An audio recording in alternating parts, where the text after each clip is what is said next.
Welcome, Nishant, to Chat with Traders Community. Thanks, Ian. Nice to Yeah, be here. great having you. So my understanding is by trade, you are still are a software engineer? Yeah, so I went to college to train to become a software engineer. I was in that career for 20 years. And as you mentioned, I'm also a serial entrepreneur. I've launched like 10 startups in the last 15 years. And I've also been a trader all throughout. So because, trading is something like it's a skill like anything else. You need to put in the hours to master it. So I've been trading since 2005, probably, 2005. So I've been trading for quite a bit now. And right now, I'm not actively in the software engineering field. I'm a full-time trader. That's what I do right now. I'm also the author of a book called Mean Reversion Trading Using Options, which has been a bestseller on Amazon for the last 4 years. Yeah.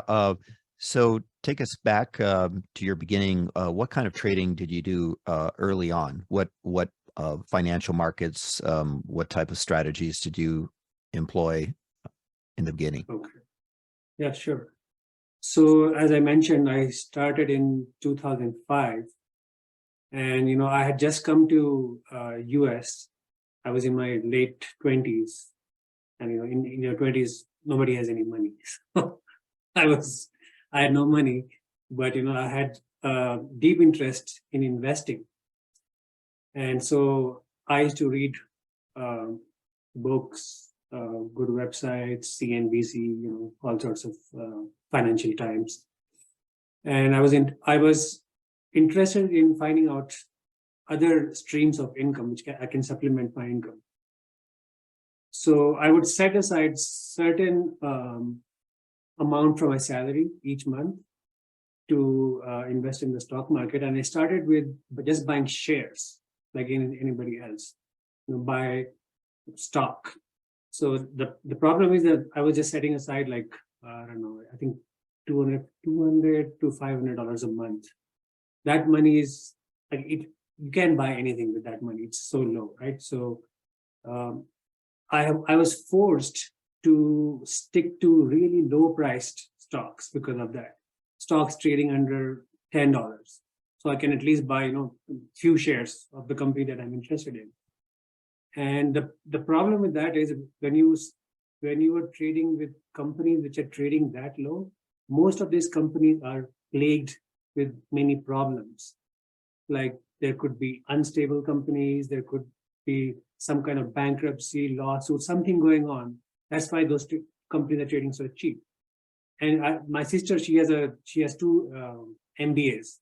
She used to be my teacher. She would always tell me that don't mess around with these companies. Invest in blue chip companies, like well-established companies which have been here for last 20 years and which will be around for the next 20, 30 years. But I always had this burning question that how can I invest in these companies? Because at that time, many of these companies like, Google, Apple, they were trading above like $300, $400, $500 per share. So like the amount of money I was setting aside, I was like, I can't even buy one share of these companies.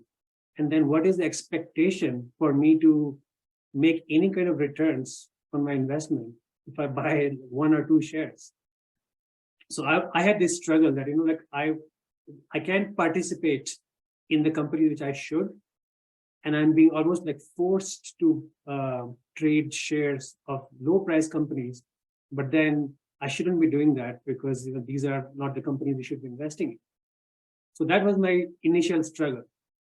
And then I started coming across articles on financial websites. And those articles would always mention something called options. At that time, I was like, what is this? And they would put out trade ideas. And the trade idea would be, you buy an option for $200. And if the trade goes your way, you can make $800. I was like, how is that even possible? Because nobody told me that. So then I started reading books about options. watching videos on options. In my own book, I've mentioned that I read like 60 books on options in 6 months. So I have a voracious appetite for reading. So, and sometimes people ask me like, how can you read 60 books in 6 months, right? So the thing is, once you are past the 10th book, every new book you pick up, it pretty much repeats the same concepts. And then there will be some additional information unique to that book. So the more you read, the less time it takes you to read further. So that's how I started with my journey on options. Was there any specific thing you wanted to ask? Oh, yeah, maybe for the listeners, if you could share what were some of your early option strategies. Most people think of options, say, well, stock's going to go up, I'll just buy a call option and I can get a leveraged play on its upside potential, and vice versa with a put. Did you just getting into buying calls and puts initially, or did you get into any other strategies? Yeah, so if you talk to any option traders, all of them have the same journey. So I had this similar journey too. So initially, all I knew was calls and puts.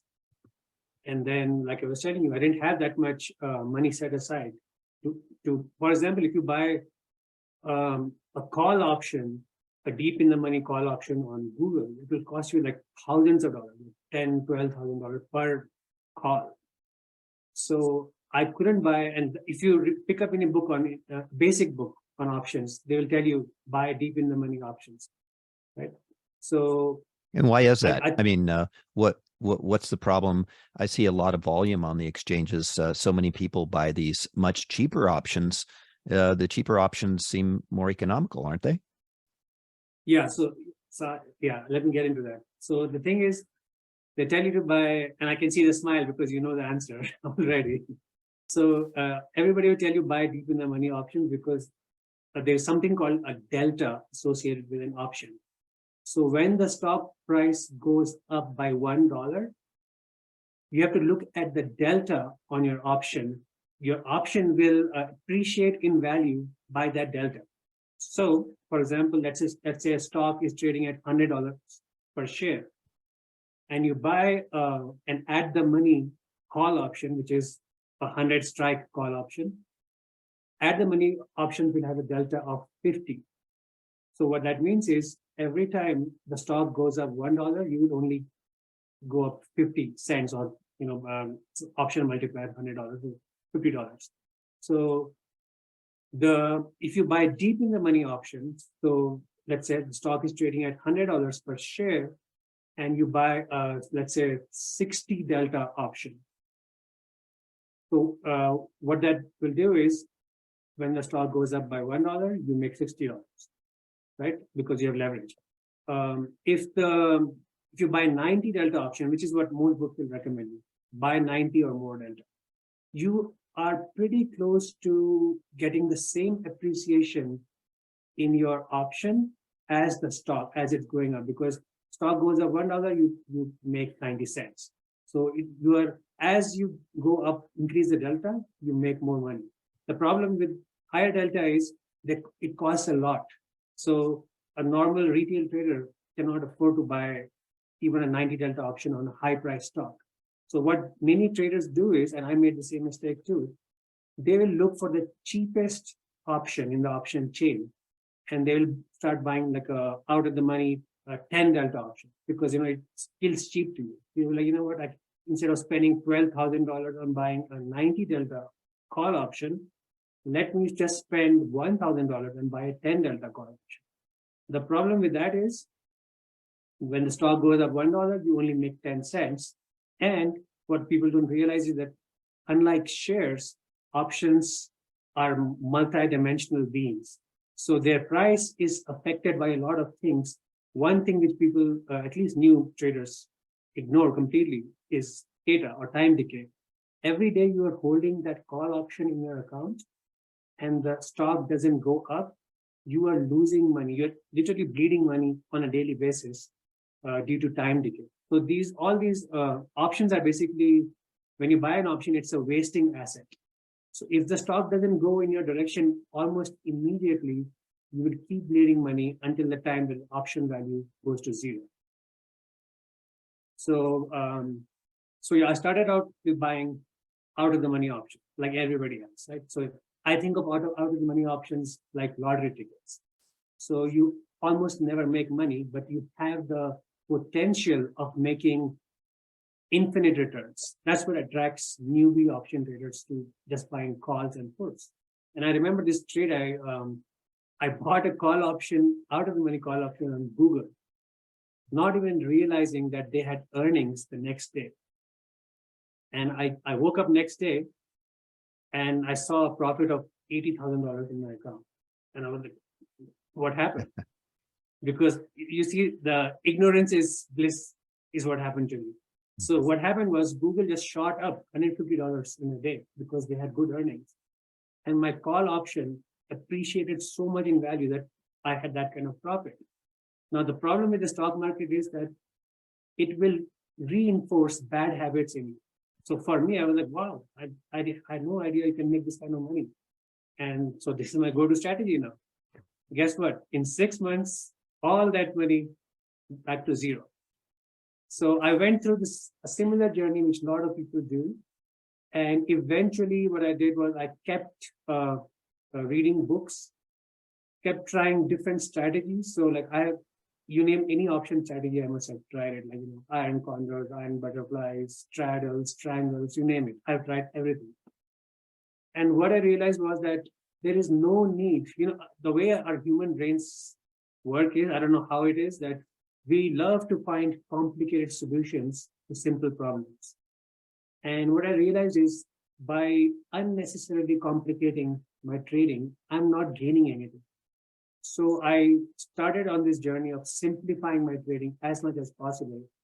And I have detailed my entire strategy in my book, which I mentioned earlier. So I ended up by just trading vertical spreads and specifically debit spreads. I know that the most common strategy that you would hear on the internet is selling spread, like selling for premium. But I actually buy spreads, and I'll get into that after I share my screen in a bit. I just wanted to ask you if you have any other questions. No. So after wiping out your account, then you were then motivated to learn about other option strategies, which can involves what, buying an option and selling an option, involves something like that, where you're not as punished by time decay and the other issues. I'm sorry, can you repeat that question? Oh, okay. So after getting wiped out, having your account wiped out, you said you went on a quest to learn all the different types of option strategies, including ones that are not reliant upon the stock making a massive move in one direction or the other, like you would be if you bought a straight call that most people would imagine, right? Yeah. So can you hear me? Because Tessa just mentioned that she can't hear me properly. Can you hear me? Looks like I can hear you, but it sounds a little bit far away. Okay. If you can get closer, yeah. Let me come close to my. Okay, that's better. That's a little better. Yeah. So, like I mentioned, that buying calls, in my opinion, like I don't know any trader out there who has made it by just buying calls and puts. So the thing with calls is what attracts new traders is that the potential of infinite returns. But like I mentioned, I compare it to a lottery ticket, because lottery ticket also comes with the potential of infinite returns, but you are 1,000 times more likely to get hit by lightning than winning the lottery. So with options, it's the same thing. So when something comes with infinite returns, the probability of that happening is really low. And I did initially, in my initial years, I used to buy call options. So one problem I encountered with that is, even if the stock goes in your direction, what you will find yourself is you don't know when to pull the plug on that trade, because again, that's the problem with the potential of infinite returns, that stock starts going up. You're making money. You're happy. The problem is, at what point do you close that trade? Because the stock can go to like infinity. So that's what people get stuck with. What they will find themselves doing is, stock goes up, you're making money, you're happy. There is a small pullback. They'll be like, I'll wait for this pullback to happen because I know it will go up again. And then the stock starts coming down. And remember that as you're holding that call option, you are bleeding money on a daily basis by time decay. So anytime the stock goes against you, every single day you are losing money. So what people find themselves in a situation is that they don't know when to register profits or book profits. And I struggle with the same thing too. And that's what led me to defined risk and defined return trades, which is what a spread is. So with a spread, and I'll get it, once I share my screen, I'll go into detail. With the spread, the way it works is, let's say I buy a $5 debit spread. And the quickest example would be, let's say a stock is trading at $100 per share. And if you want to buy a $5 wide call debit spread, what you would do is you would buy a $100 call and sell a $105 call at the same time. That is your spread. And it's a defined risk trade because the money that you spend buying that debit spread is the money you can lose. You can't lose any more than that. But it also comes with, if you want to call it a negative, is you can't make more money than the width of the spread. So in this example I gave you, if you buy a 100 call and you sell a 105 call, what is the width of that spread? 105 minus 100. So it's a $5 wide spread. The maximum value of that spread can be $5, which is $500. The stock can go to infinity and you will still make $500 on that trade. So that's a defined reward. So you are capping your profits at a point, and some people will like, why cap your profits? If the stock keeps going up, why not just make infinite amount of money? So the nice thing about capping profits is that you know when to close that trade. There is no guesswork involved. So if this is 100, this price is 100, and this is 105. So that's your spread. You bought a 100 call and you sold a 105 call. Stock is shooting up to 105. The moment it goes above 105, that is when you hit your profit limit. So the nice thing about that, what I find is, with these debit spreads, you double your money if a stock moves just $5, and then you don't have to guess when to close it, because from stock can go from 105 to 505, you still make the same money. Can go to 106, you still double your money. So then you will just simply close it at 106 then.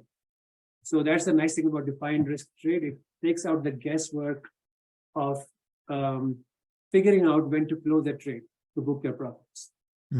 We have a question from Tessa. Yes, Nishant, earlier you mentioned about, two Greeks, the delta and the theta. How much do you pay attention to the Greeks in your strategy? Because I know that some of the Greeks are something that some people are intimidated by because you don't know how to use it. And I'm just curious to see how important is it to you in your strategy? Yeah, that's a really good question. So Greeks really scare people because, like I was mentioning that options are multi-dimensional beings. And the price is affected by not just the price of the underlying, it's the time decay, it's the implied volatility, it's the gamma. So there are many things that affect it. And like I was mentioning earlier, that I was on this quest to simplify my trading strategy, because trading itself is on its own is a very difficult thing to learning to how to trade. And then you add complications like all these Greeks and how they will affect your price. So what I did was, so when you do spread, like I mentioned, right? So if you buy a call option, it's exposed to all these Greeks that you mentioned, time decay, gamma, delta, all this stuff, IV. When you buy a spread, So again, I'll go back to the same example. You buy a $100 call. Let's say this price is $100 here. If you just buy that call, all those Greeks will affect your call option. Now, what you're doing is if you buy a spread, you sell a 105 call right here. So the Greeks of the call that you buy are pretty much canceled out by the call that you sell. And that's what brings so much simplification to this style of trading, that you don't have to worry about anything. You don't worry about IV, you don't worry about time decay. Only thing you worry about is price. That's it. So it pretty much becomes like buying a stock. There's no difference. So that's what I've explained in my book too, that by trading spreads, you don't need to worry about any of the Greeks because they all cancel themselves out. Nishant, can you show us some charts that maybe you can share with us your methodology on how and when you would pick to enter into your spreads? Sure, yeah. So let me see if I can share my screen. I made a small presentation for you guys.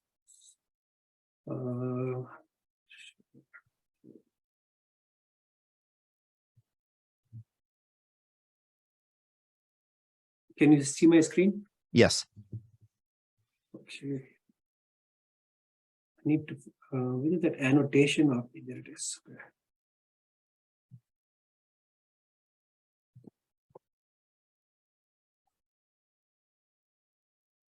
One second. Okay, so let me start here. So this is a chart of the Atlassian team is the ticker. So this chart, I just deliberately chose a blank chart. You know, there are no indicators, nothing on this. It's just candlesticks. And this is a 6-month daily chart. And every, can you see my mouse moving? Yes, can. Yeah, okay. So every single candle represents the price action for a day. So this is 1 day, this is 1 day, this is 1 day. The green ones are like in the stock opened here, closed here. The red ones are stock opened here, closed here. So down day and up day. Now by just looking at this, I don't think anybody can make any trading decisions, at least I can. So let me move on to the next screen. Let me add some indicators here. So on this screen, what I've done is I have added a technical indicator called Bollinger Bands and Keltner channels. So these lines, the green line, which is going up and down wildly, and the red line, these are the Bollinger Bands. And what Bollinger Bands are, they are a big part of my strategy. These lines are plotted at 2 standard deviation. And if you remember your statistics lessons from school, a 2 standard deviation move captures 95% of the price movement, right? So all the data points, 95% of the data points are captured in a 2 standard deviation move. So these wild moving lines that you're seeing, so in this case, team, this was a low volatility period. So it was just bouncing around, and then it started spiked up, probably an earnings event, which you can see at the bottom. So what it does is, it doesn't matter if the stock is just, going sideways in a low volatility period, or it's just going wild on some news, like Tesla is a big example, which it's a wild stock. Elon Musk can tweet something and it just shoots up $200 in a day. So what the nice thing about Bollinger Bands is that it captures all these moves within these 2 bands. That's it. This green band and the red band, it captures everything. And now let me move to the next screen. Why I brought that up. So now let's talk about what mean reversion is. So obviously I didn't invent the concept of mean reversion. It has been around for a while, but that is my bread and butter. Mean reversion is, the whole concept revolves around that equities, whether they are going up, down, or sideways, they don't go in a straight line. you will not find a stock going up like this or dropping like this. They'll go in a zigzag pattern. And that zigzag pattern, so let me again use my mouse to show you. So if you notice that this zigzag pattern, in this case, the Bollinger Bands are capturing the top of the pattern and the bottom. And since 95% of the price movement is captured within the Bollinger Bands, the whole strategy of mean reversion is when an equity extends above the top or bottom of the Bollinger Band, it tends to revert to the mean. And the mean is the center line that you see here. So the whole strategy revolves around when a stock is at the bottom of the Bollinger Bands, you buy it or you go bullish, because your expectation is that the stock will revert to the mean. The mean is somewhere over here, this gray line. And when it's at the top, you sell it or you go bearish, because again, the expectation is that it will revert back to the mean, which in this case, you can see clearly how many times it's just reverting to the mean. So this is the bottom of the Bollinger Bands. You buy the stock or you buy an option, it goes up. When it's at the top, you sell it or go short and it goes back down. So that's one example of a stock which is going sideways, just in a low volatility period, but you still have all these opportunities to trade it at the top or bottom. It doesn't matter. You can go bullish or bearish. Another example, in this case, VRTX.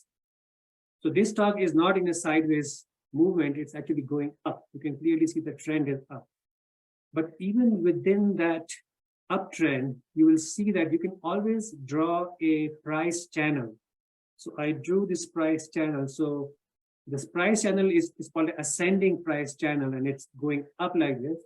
But notice that the equity is bouncing back and forth within that channel.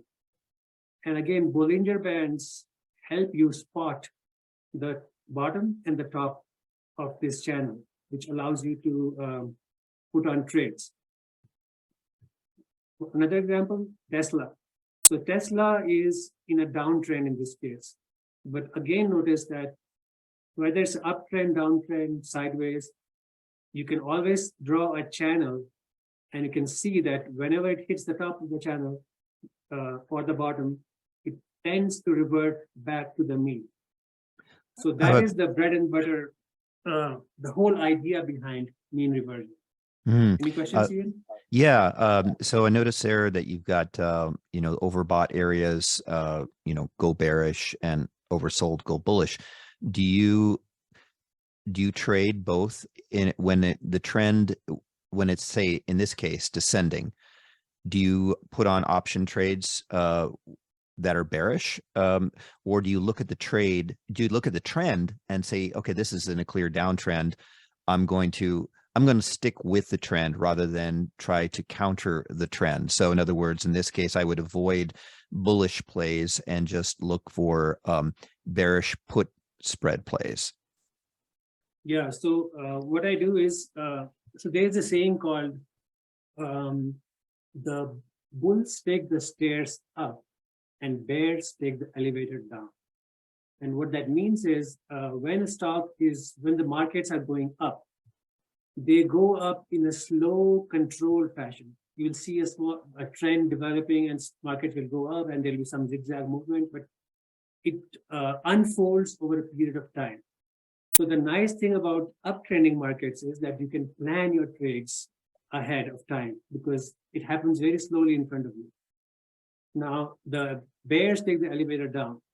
What happens is tomorrow we have that CPI data coming out, right? The Consumer Price Index.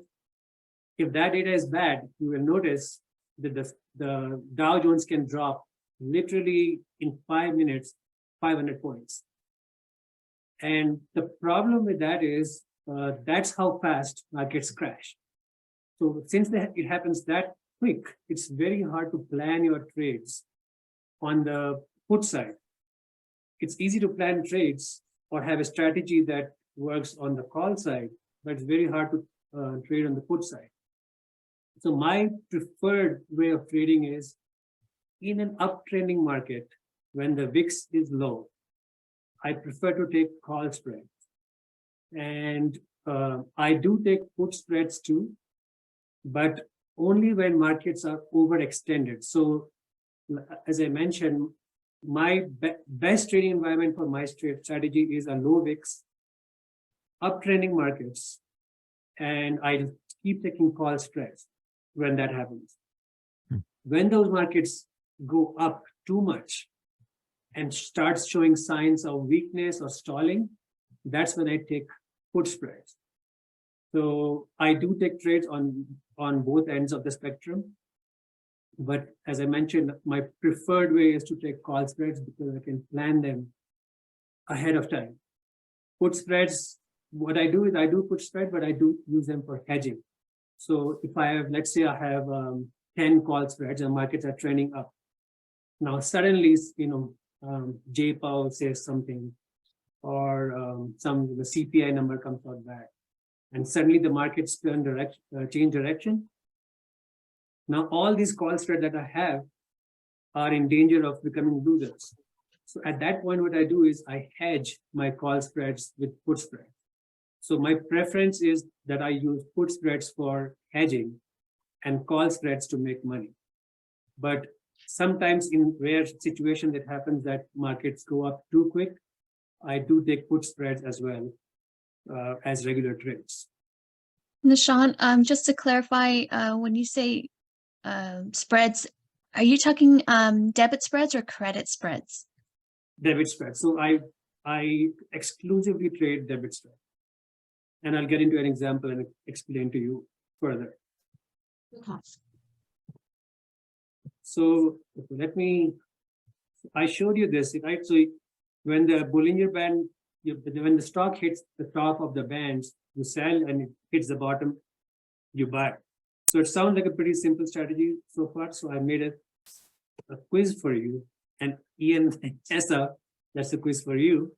Mm-hmm. So in this case, this is Netflix. So it's going up and down. And at this point, it's at the top of the Bollinger Band. So would you go short based on what I told you? Let's see. Where on the screen are you pointing at? Okay, so it's this part. Oh, on the far right. Okay. Yeah. Yeah. Based on what I've told you. Right. So yeah, based on what you've shared so far, the trade here would be a mean reversion trade back to the midpoint. So it would appear that this would be a short here. However, though, there's some bullish there's some arguments to be made that could be bullish, but go ahead and share with us.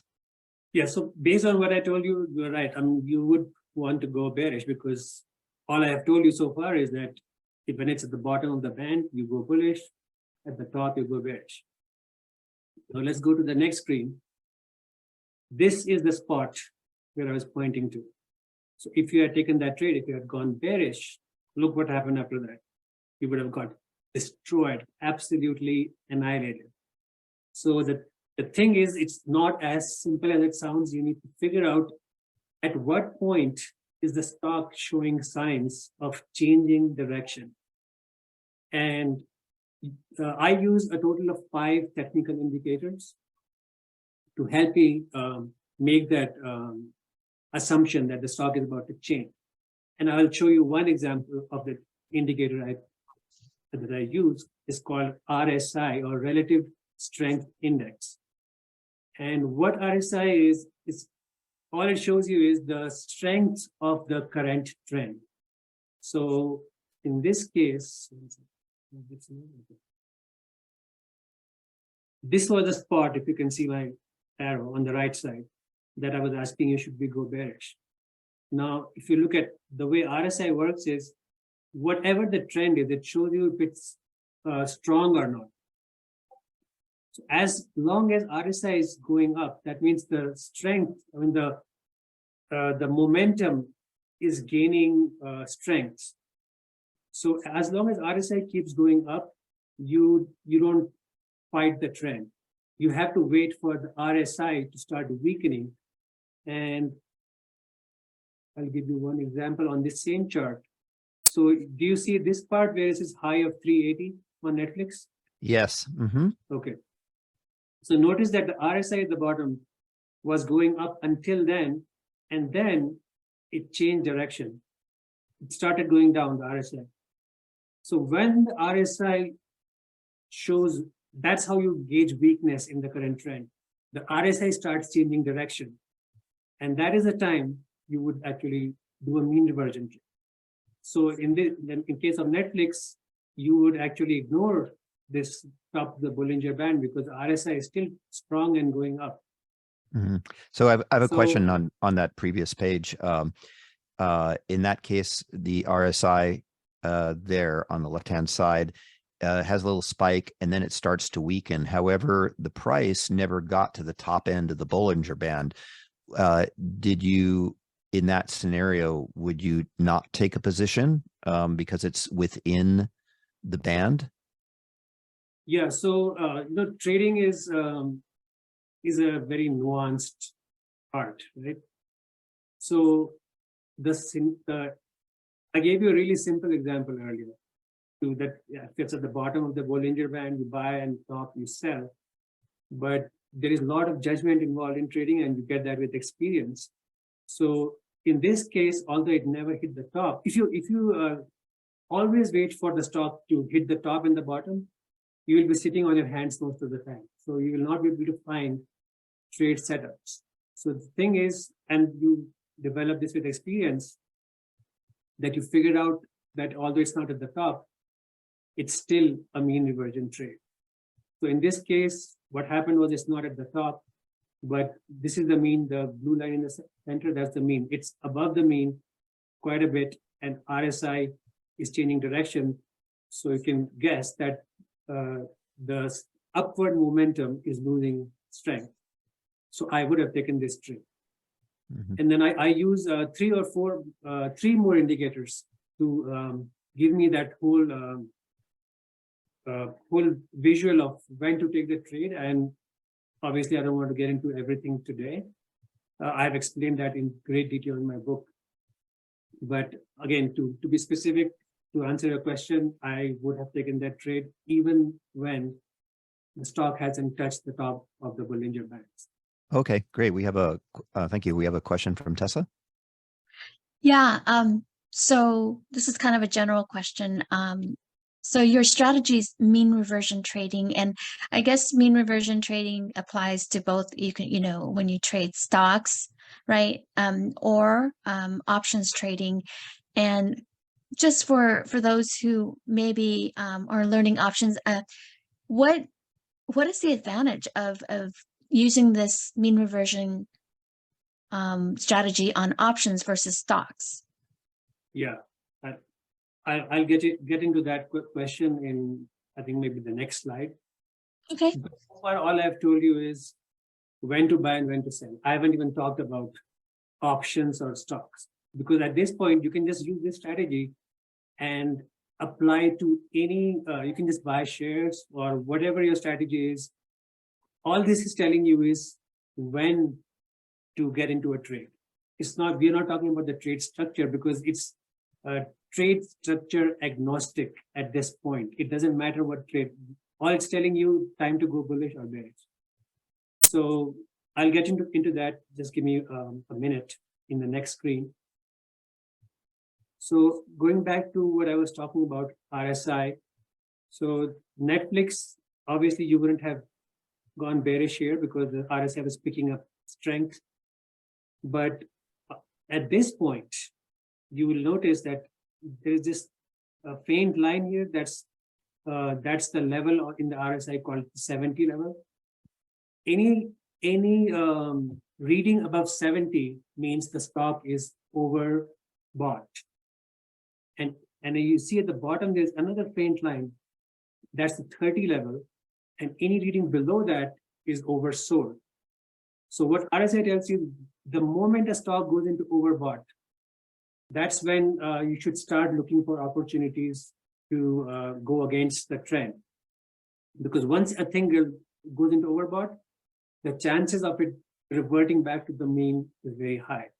So that is the time when I'm looking for trades, I look at overbought stocks, oversold stocks, and I'll keep waiting until the RSI drops below that line. So in this case, you notice that this is the point where RSI has dropped below that 79. That means now the trend is changing direction. And what will happen is, like, nobody can catch tops and bottoms. So you will always miss the top and bottom. And I think Peter Lynch has this saying that missing the top and bottom is your insurance that you are right. Because ideally, yes, all of us would want to buy, sell at the top and buy at the bottom. But so this is the top, 358.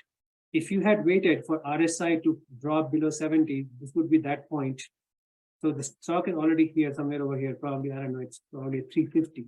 So you missed the top and you went short here, but you still had this, it still kept going down. So you don't have to buy the top and bottom. And once I explain my, the debit spread, the options structure I use, you will see that it doesn't even matter if you miss the top or bottom, because the strategy can make money, can double your money by just $1 move in the underlying, sometimes $5 move.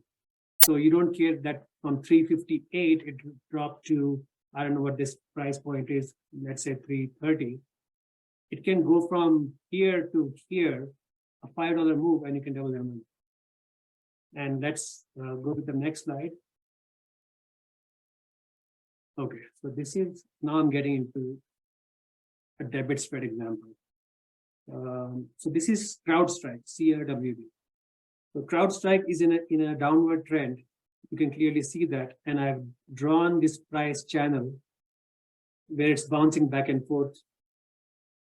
And at this point, I haven't shown you RSI or any other indicator that I use here, but if you use the indicators I mentioned, RSI was showing at this point that the stock was oversold and it was bouncing back up above that 30 line that I was pointing out. So this would be a place where you would want to go bullish. Now, the thing is, how do you make money? So CrowdStrike, in this example, is trading at 115. You can see it here. Let me see if I can draw on this. Yeah, you see 115. CrowdStrike is at 115.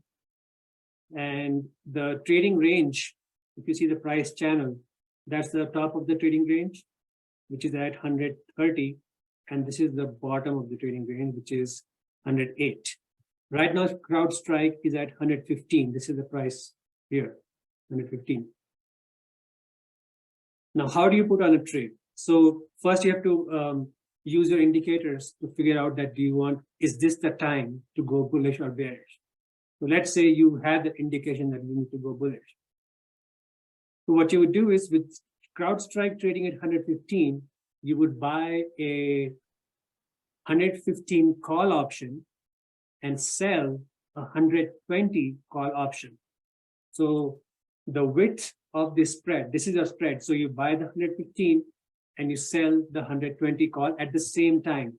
And if you look at any broker platform, all of the broker platforms will let you buy this spread as a single trade. You don't have to buy the call first and then later on sell another call to construct your vertical spread. So this whole trade can be done as one trade. So you would buy 115 call somewhere over here and sell a 120 call.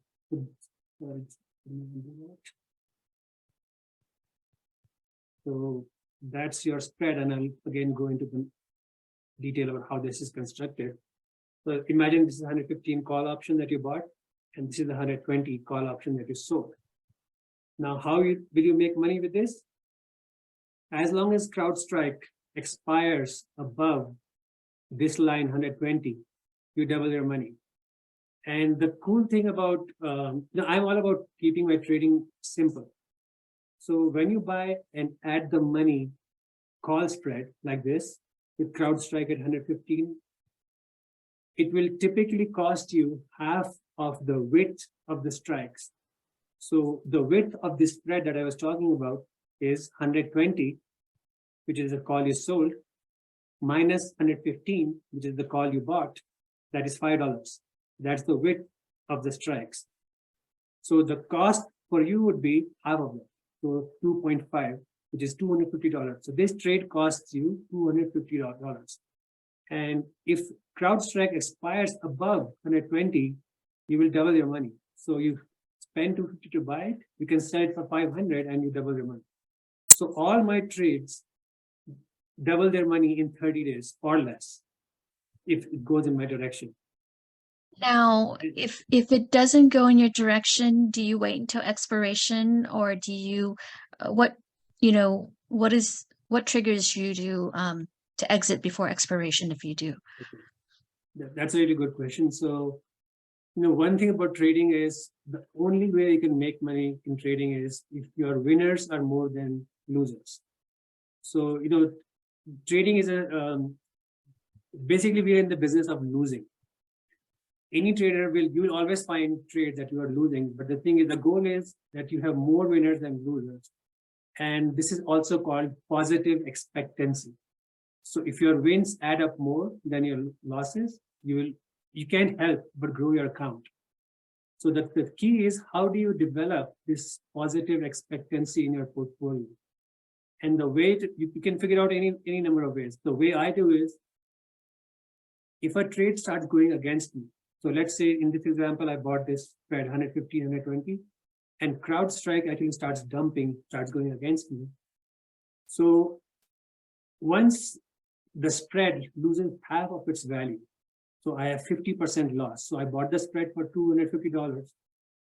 If it's showing a value of 125, that means it has lost half its value. At that point, I'll close it. So the nice thing about managing a business like this is that since every winner is doubling your money, and every loser is only, you lose half of your money. So one winner will cancel out two losers if you follow the rules. So that's how I develop positive expectancy, that one winner cancels out two losers and every winner is doubling your money.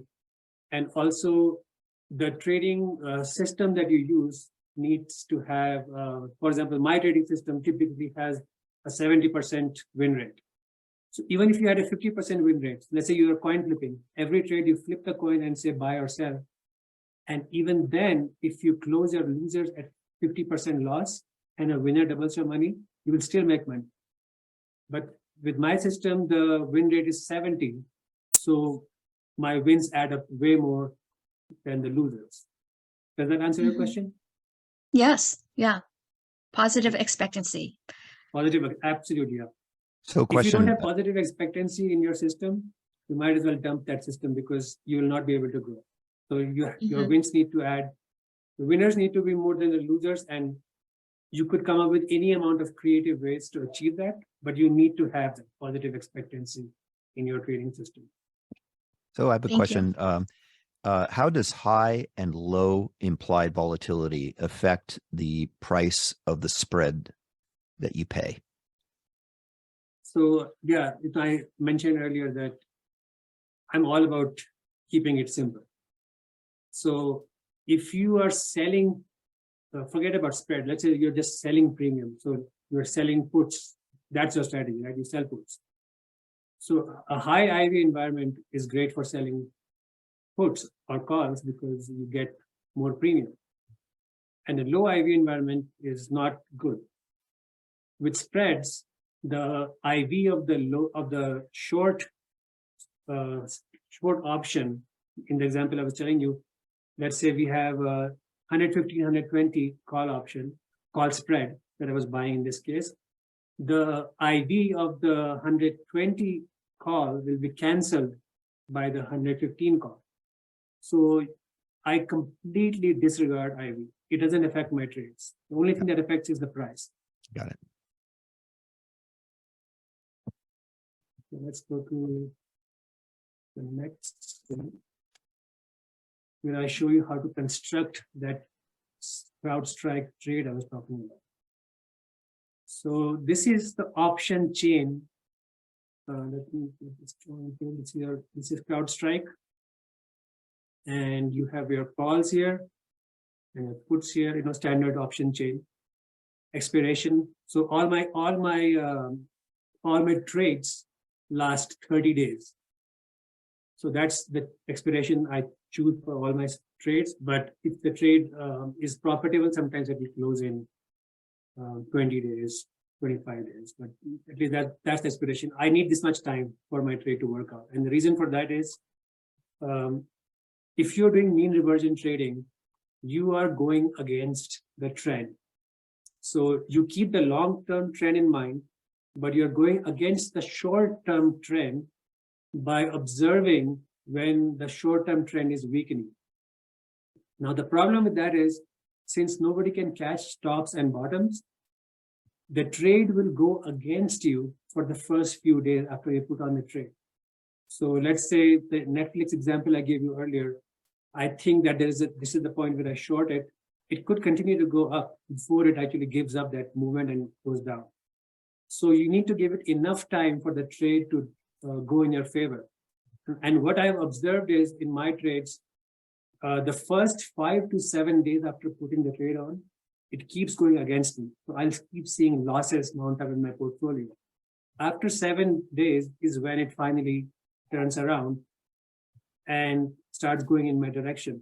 Now, since it has gone up some amount in the first 5 to 7 days, in the next 5 to 7 days, it will go back to the price that I actually entered the trade. And after that is when I'll make my profit. So typically 12 days is the amount of time when I start seeing profits in my trade. Question. Go ahead.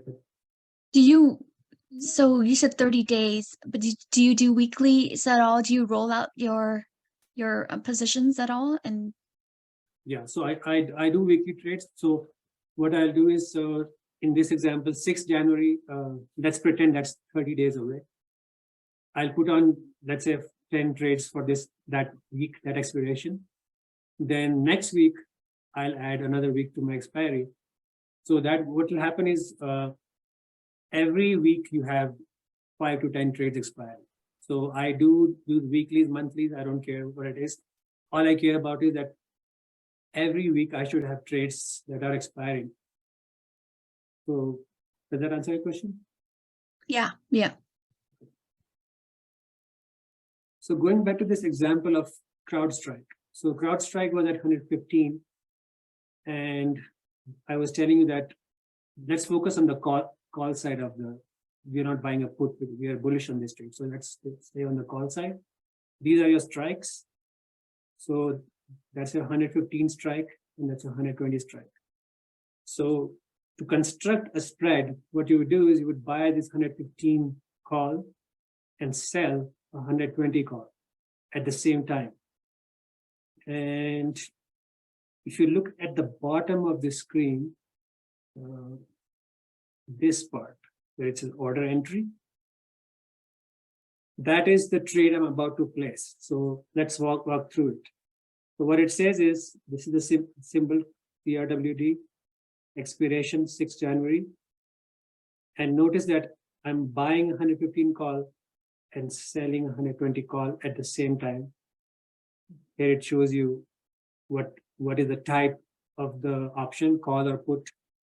And what else? So also notice that spread type is vertical and it says side buy because I'm always buying debit spreads. So whether it's a put or call, I'm always buying it. And then this is the interesting part. So this spread, in fact, before I get into that, let me point something interesting to you. If you look at this 115 call option, how much, if you were to just buy 115 call, how much do you think it will cost you? So you can look at this bid and ask columns. So you always buy at ask and sell at bid, right? So let's look at this price. So it will cost you $695 to buy that call option. Now look at how much the spread is costing you. That's the price. You're paying $220. So the spread cost, the nice thing about spreads is that you can decide how much you want to pay. So for a $5 wide spread, typically it will cost you $250. You can also trade a $1 wide spread sometimes. So there are stocks with the strikes. So these are the strikes: 55, 60, again, 55, 60, 65, 70. These are $5 wide strikes. But if you pull up a more liquid underlying like SPY, QQQ, any of these ETFs, you'll notice they will have $1 wide strike. So it will be 55, 56, 57, 58. So you could also construct a dollar wide spread, and that will cost you 50 cents. So if you have a small account, and remember I told you that when I was starting out, my biggest struggle was that I don't have enough money to participate in these blue chip companies. So how can you participate? By doing that. By constructing a spread, you can trade risk as little as $50 per trade, and you can double your money when the trade goes in your favor. So that's how you can use even $1,000 portfolio to trade options by using spreads. So again, in this case, this spread was $5 wide spread, cost me 220. So if you look at the math here, the spread cost me $220 to buy. The maximum you can make on this trade is $500, because a spread by definition can never trade more than the width of the strikes. So this is a $5 wide spread. So it can never be more than $500, no matter where the stock goes. So the maximum you can sell this spread is 500. Is 500. You paid 220. You sold it for 500. So you made $280 if the trade was profitable. That is 127% ROI in 30 days. I mean, that is insane amount of returns in 30 days. Like if you invest your money in any kind of hedge fund, they'll not promise you more than 40% in a year. This is 127% in 30 days. So that's the beauty of trading like this with vertical spreads. And like I was pointing out to you that, I do these challenges in my own account called the 25K challenge, where I attempt to grow $2,500 to $25,000 in approximately a year. And I've done around 10 of these challenges in my account. And that is a 1,000% return. So, obviously with trading, there's no guarantee. There can always be a 2022 year that shows up and then you don't achieve your target. But when things go in your favor, that's how fast you can grow your money. If you can double your money with every trade in 30 days, if you have positive expectancy in your portfolio, if you use technical analysis to spot trading opportunities, and if you can manage your losers by cutting them at 50% loss, that's how, if you have a trading system like that, that's how fast it can grow your money. Great, Nishant. Thank you very much for your presentation. Do we have any final questions? I have a lot of questions because this is so great. I have a lot, but I know we're running out of time. Perhaps, is there a way that we can reach you if we have final questions, possibly in the community? Yeah, I just joined your community recently, so I'm not very familiar with how you interact with other members. So yeah, you can post questions. I guess I'll get an email if somebody asks me a question on this video, and I can reply that way, or any other way you can suggest. I'm happy to do that. Great. And do you have a website or any other means of getting in touch with you? Twitter? Yeah, so email? I have a YouTube channel. I'm on Twitter, Instagram, YouTube. I go by the name The Mean Trader. because I do mean reversion trading. I'm not mean, but yeah. The mean trader, you can look me up. I have a website called tradingextremes.com.